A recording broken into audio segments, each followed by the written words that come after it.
দৃষ্টিনন্দন ফুটবলের মধ্য দিয়ে আগের সিজন শেষ করেছিল জামশেদপুর এফসি। বিশেষ করে দেশের প্রথম ডিভিশন লিগ তথা আইএসএলে প্রথম থেকেই প্রভাব বিস্তার করতে শুরু করেছিল খালিদ জামিলের ছেলেরা।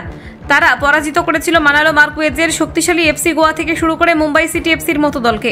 কিন্তু সময় এগোনোর সঙ্গে সঙ্গে ছন্দ হারাতে শুরু করেছিল এই ফুটবল ক্লাব।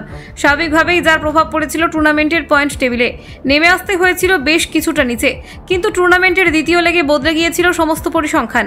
মাঝে ছন্দপতন হলেও পরবর্তীতে ঘরের মাঠে এফসি গোয়া দলকে পরাজিত করার ফলে আত্মবিশ্বাস অনেকটাই বেড়েছিল সকল ফুটবলারদের। সহজে দল চলে গিয়েছিল সুপার সিক্সে।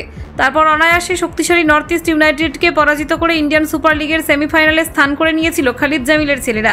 কিন্তু সেখানেই বাধা হয়ে দাঁড়িয়েছিল মোহনবাগান সুপার জায়ান্ট। লিগের প্রথম লেগের সেমিফাইনালে তাদের টেক্কা দেওয়া সম্ভব হলেও দ্বিতীয় লেগে তা ধরে রাখা সম্ভব হয়নি। তারপর কলিঙ্গ সুপার কাপে ভালো পারফরমেন্স করার লক্ষ্য থাকলেও চূড়ান্ত সাফল্য আসেনি। কলিঙ্গের বুকে শেষ হাসি এসেছিল গোয়া।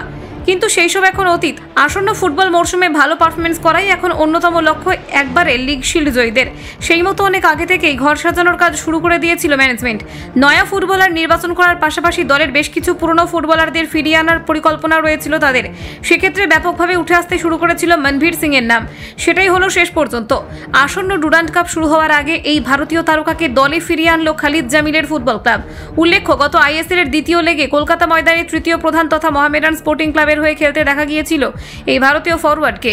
বেশ কয়েকটি ম্যাচে গুরুত্বপূর্ণ ভূমিকা পালন করেছিলেন তিনি। তবে এবার নয়া মরশুম শুরু করতে চলেছেন খালিদ জামিলের দলের হয়ে। নির্ধারিত সূচি অনুযায়ী জামশেদপুরের জেআরডি টাটা স্পোর্টস কমপ্লেক্সেই হবে সবকটি ম্যাচ, যেখানে প্রথম ম্যাচে তাদের লড়াই করতে হবে লাদাখ এফসির সঙ্গে। এখন সেই দিকেই নজর রয়েছে সকলের। কলকাতা 24/7.in।